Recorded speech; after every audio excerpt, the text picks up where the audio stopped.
let's get into it then, shall we? Let's watch this then. This is one that I've been waiting for a couple of days to check out.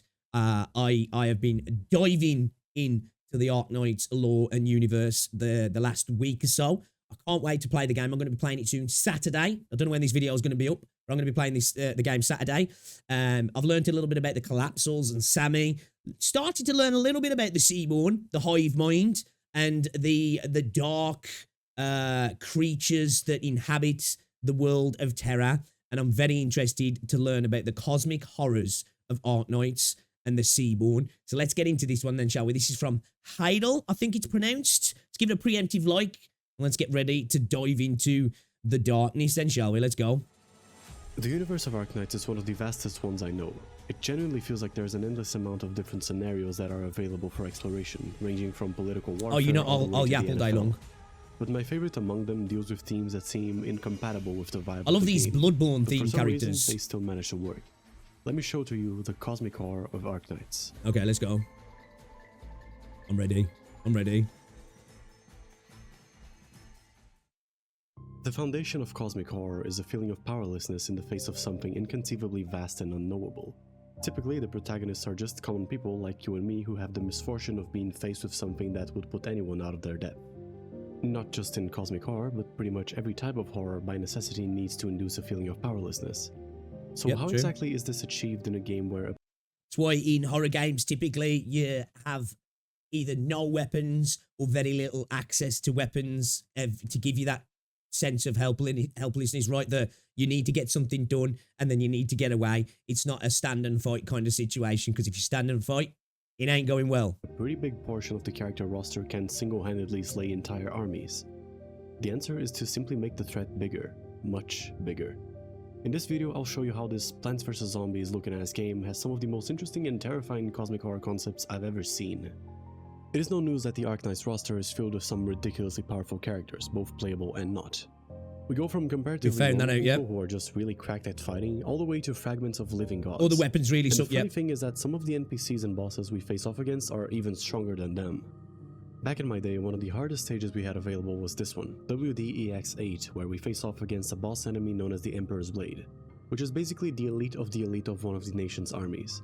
And this motherfucker beats the ever-living shit out of your squad in gameplay, and in lore, even one of the strongest creatures Rhodes Island has access to is able to get him into a stalemate at most. This is Patriot, and in lore he can probably solo 3 or 4 Emperor's Blades, maybe even more. And both in canon and in gameplay, this guy is basically a living wall. It's really terrifying when you first go up against him, because it doesn't really matter who you put in front of him, he can just one-shot them. He just walks through them. Okay, that's cool. It feels like everything you throw at him barely makes a dent. Unless you're using Mjolnir or some newer op, I don't know. My point is that this motherfucker is one of the most powerful things alive in the Arknights universe. And mind you that when you're fighting him, he is way past his prime. Literally... Patriot does have serious aura as well, doesn't he? Dude has serious aura. Minutes away from dying from a disease. And yet, someone like Patriot feels unstoppable. There are many other characters that are equivalently powerful, and similarly, there are a lot of elite units from each country that could single-handedly take down entire armies. The Witch King of Lithuanian, the Apostolic Knights of Laterano, the... Hold up a second, I've just got to bring that back a minute. Is that dude got a big-ass fucking bass? Bro's just banging out tunes. Okay. Alright. King of Lithuanian, the Apostolic Knights of the Laterano, cello is the Shadow God there we go. Woman. I'm terrible with musical instruments. Have more destructive power than a nuclear bomb. But keep this in mind, as this overpowered insanity only serves to amplify the cosmic horror that is to come. Every now and then, during anniversary events, Hypergryph releases a short animation showing some of the different nations of Terra. They are all narrated by Dr. Kaltzit, and in it she gives a brief overview of what each country does, what they're known about, etc. It just so happens that in the most recent one of these videos, Discover Terra 3.0, the broadcast is interrupted by a nation we have yet to see in-game, Aegir, located entirely beneath the ocean. In this broadcast, Aegir asks for all the nations to put their differences aside and unite in the name of defeating an enemy much bigger than anything they've seen before. Bigger than catastrophes, bigger than Originium. I think I remember before. Was the Aegir are they kind of responsible for I don't know, I want to say bringing about the Seaborn, but starting off what's happening? Or am I tripping there? I think I remember something being mentioned about that. Bigger than I mean, hit with so many different things the last few days. I don't know. Overwhelming the entire world of Terra by their sheer number alone. Creatures that dwell in the not really. depths Kinda. of the nah, they aren't. Okay. Zone. They have been down there, multiplying in those Stygian waters since the dawn of humankind. Right, They okay. are likely to keep doing that well after the stars have expired, assuming they aren't the very cause of that event in the first place. I am, of course, talking about the Seaborn.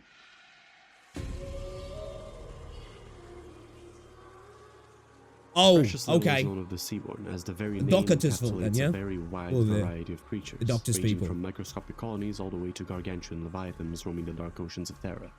Even in lore, they are particularly hard to research since if they're captured, their body just dissolves into a bunch of muscle fibers that keep respirating. Precisely so that no one gets a chance to research them in any way. It's like they know. Oh, that's cool. The little we That's do know cool. about them only brings forth more questions, as their behavior is incredibly simple, yet very alien.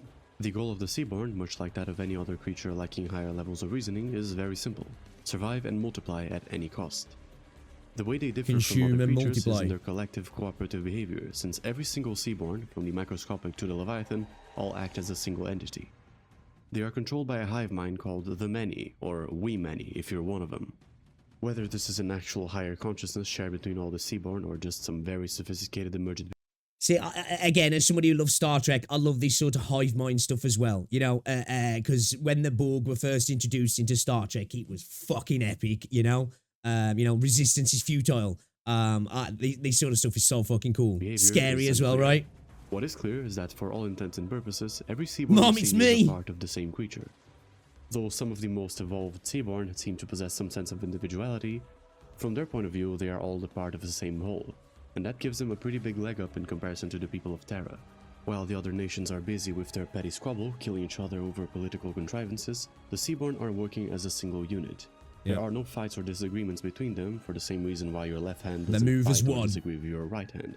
They are always working in unison to achieve the same goal. Not even things like starvation ever produce a fight within the Seaborn, as food simply goes to the Seaborn considered to be the priority, and that's it. There's even an entire type of Seaborn Interesting. known as the Nether Sea brand that has as one of their many functions serving dictates as the nutrition priority for the then? more evolved Seaborn. But being the quote-unquote lowest tier of Seaborn doesn't make the Nether Sea brand any less terrifying, as it is capable of spreading and covering entire towns in a matter of days, if not hours. But I it mean, he's does more kinda than like making Tyranids land in more that sense suitable then. for the Seaborn, as the brand is extremely noxious to any land-dwelling creature. Yeah, that's kind of like Tyranids in Warhammer as well. Like, it only takes a tiny seed of Tyrannid, I guess DNA, if you will, to get into a planet, and it's a problem. It's a problem. And then next thing you know, you've got a major problem. And if you see the Tyranids on your planet, you're kind of fucked, really. In gameplay, it causes nervous impairment, causing operators affected by it to receive 100 true damage and stuns them for a bit. Bringing this to less gamey terms, coming into contact with the Nether Sea brand makes your nervous system stop working. If something like that were to exist in the real world, it would undoubtedly be one of the most dangerous and tightly regulated substances in the world. But in Arknights, this is a living creature capable of covering entire settlements in a matter of hours. And the thing is that the Nether Sea brand is probably the least of your worries. There are also other types of Seaborn that you need to deal with. The brand simply make it so that a certain zone is more suitable for their presence. Speaking of which, let's talk about the other ones. The Seaborn are probably the most adaptable life form of Terra, as one of their properties is being able to evolve really quickly. Usually it takes a species thousands of generations to noticeably evolve. The modern human, for example, has been around for about 300,000 years, which would roughly equate to 10,000 generations, assuming it takes an average of 30 years per generation. If you select an average human from now and an average human from then, anatomically and physiologically, they would be pretty similar to one another. Yep. Evolution works faster in creatures with a faster generational cycle, hence why flies are often used for long-term genetic studies where you can have like 12 generations per year. The sea I actually didn't know that flies are used in that regard. That's interesting, actually. Makes sense. It does make sense, but I didn't know they actually use flies in that regard. That's Seaborn, cool. on the other hand, evolve so fast that sometimes evolutionary cycles can happen in one single individual in the time that it takes for them to walk from one end of a room to another. This is the case for the boss of Sotifera Navis, which goes through 4 different forms in rapid succession. Yeah, that's cool. Imagine a creature like that, which is constantly changing shape and morphology as it's walking towards you, each iteration a better and more adaptable way of getting rid of you. This alone is already pretty terrifying, but there's more. The Seaborn also have the capacity of partially or completely assimilating other living creatures, as we see with Alfonso, the captain of the Sotifera Navis. I suppose as they assimilate and consume, bring people, creatures, things into it, then that allows them to add that adaptation straight to the hive mind, right? Again, kind of like the Borg, you know, your technological and cultural distinguishness will be Sudican one-shotty. Yes, it's a hard boss. Introducing new technology to kill the Seaborn. We'll just let the Seaborn adapt. Yeah, pretty much. That's kind of basically, it's kind of a thing with the Borg, really. They, you know, pretty much that's a whole thing is adaptation. Take their memories too. Okay, that's even worse. He's had part of his body completely assimilated by the Seaborn, acting of his own accord. But even so, he's doing a lot better than his first mate, Garcia, who has been completely assimilated to the point of not even being able to speak anymore. But this assimilation can occur in a number of different ways, as there's an entire faction of playable operators known as the Abyssal Hunters that all have Seaborn blood running in their veins. Not really, they need to go back to the weed many, the new to info to spreads. Oh, okay.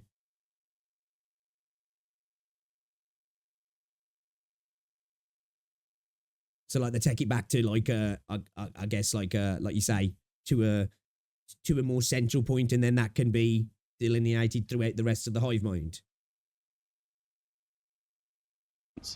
They are super soldiers created by the nation of Aegir in an attempt to neutralize the Seaborn threat, except for Andriana, who just likes to hang out with them apparently. Though the Seaborn blood does make these operators superhumanly powerful even for the standards of the Arknights universe, they still suffer from the consequences of Seaborn assimilation. Which I disseminate, An example would be Gladia, who appears to be presenting the first symptoms of assimilation by the end of the Undertides event. It is not known how long this process takes, nor whether it can be staved off, but the truth is that all Abyssal Hunters are destined to become Seaborn eventually.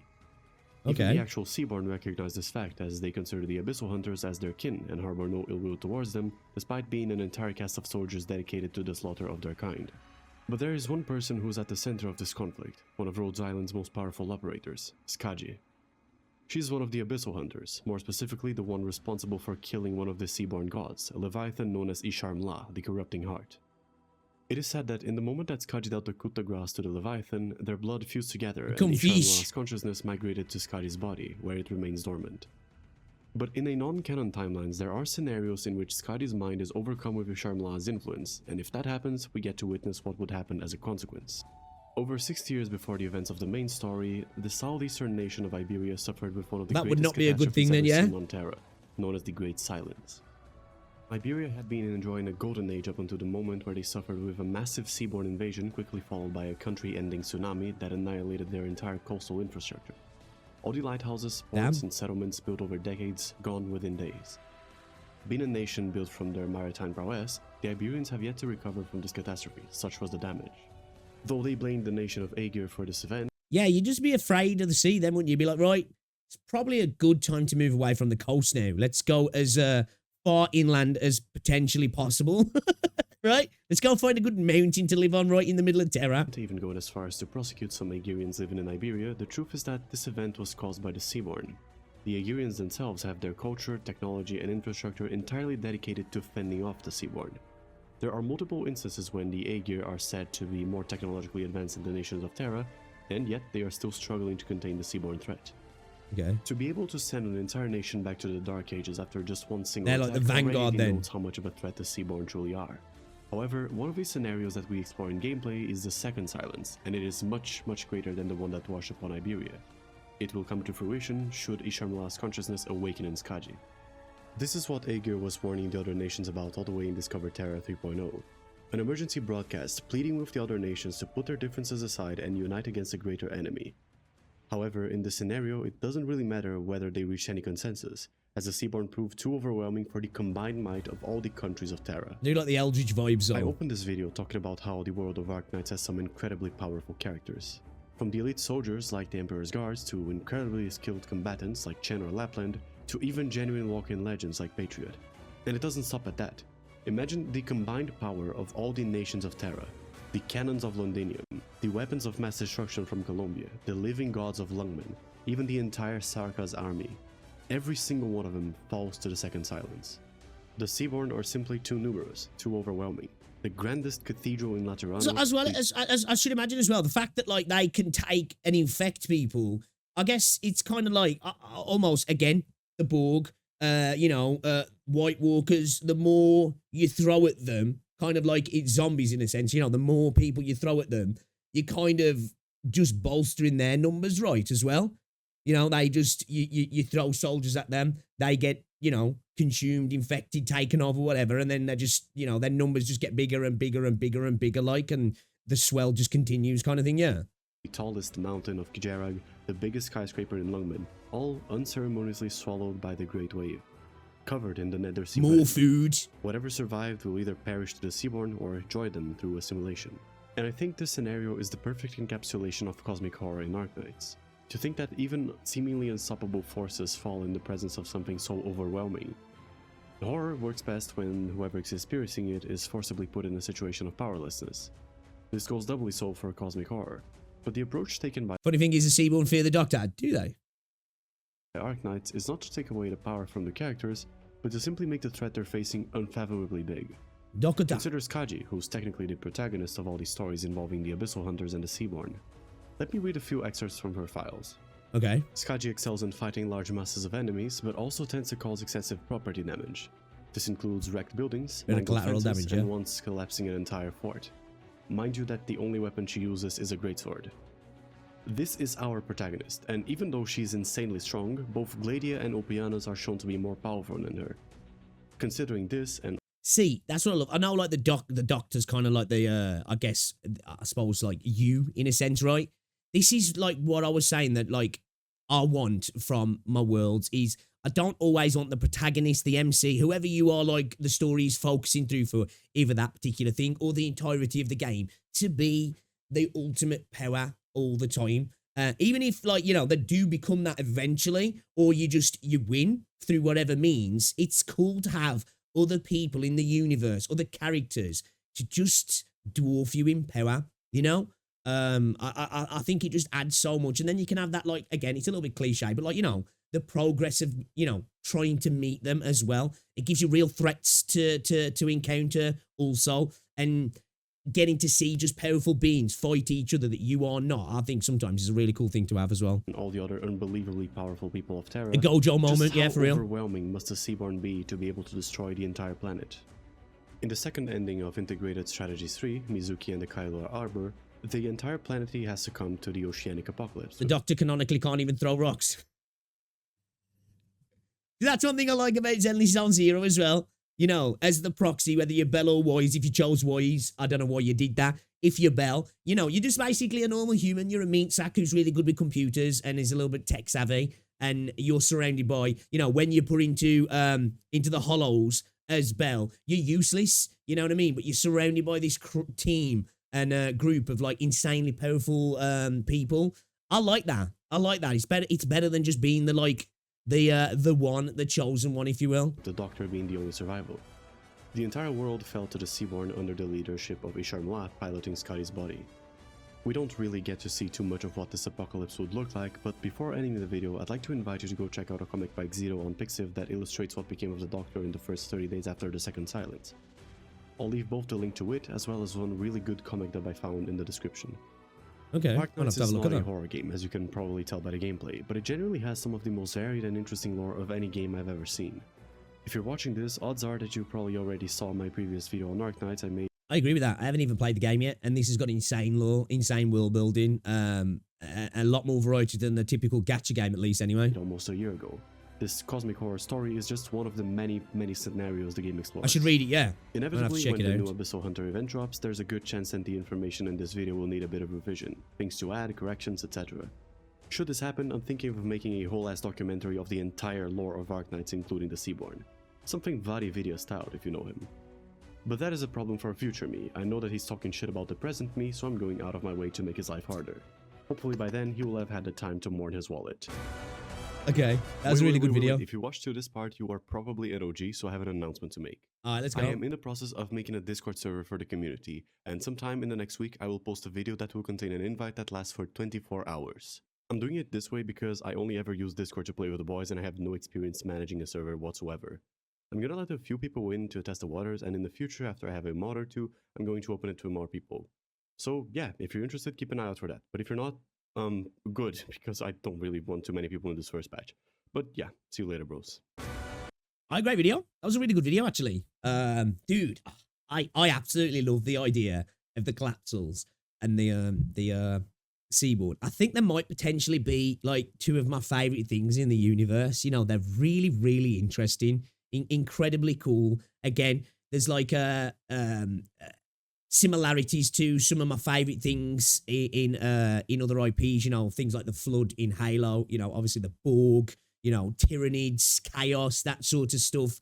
I love all that sort of like, I suppose it is like that cosmic eldritch horror type stuff. You know, I think it's probably a thing why I really like zombies. You know what I mean? This idea of this unstoppable, you know, immovable force that can't be contained, can't be spoken to, you know, can't be debated. It just has a thing that it's going to do. And it's just almost like it's you know, like a need to feed. You know, it's in its DNA. It's not by choice. It's not by reasoning. It just is. I love that sort of stuff. I do. That's really cool, man. That's really cool. I big fan of the Seaborn. I hope to God in Enfield there's something like this, or potentially they are in the game as well. For however reason they get there, or they're brought into the game, bring them into the game, make it cool. I'll be happy, because fighting these kind of things in Enfield in a 3D environment will be pretty insane, actually. Getting to see like environments with this sort of effects upon them would be really interesting. But guys, that's Heidel. Check him out. You know, I'm going to drop a subscription actually, because that was a really, really good video as well. The cosmic horror of Arknights, guys. The Seaborn, the Hive Mind.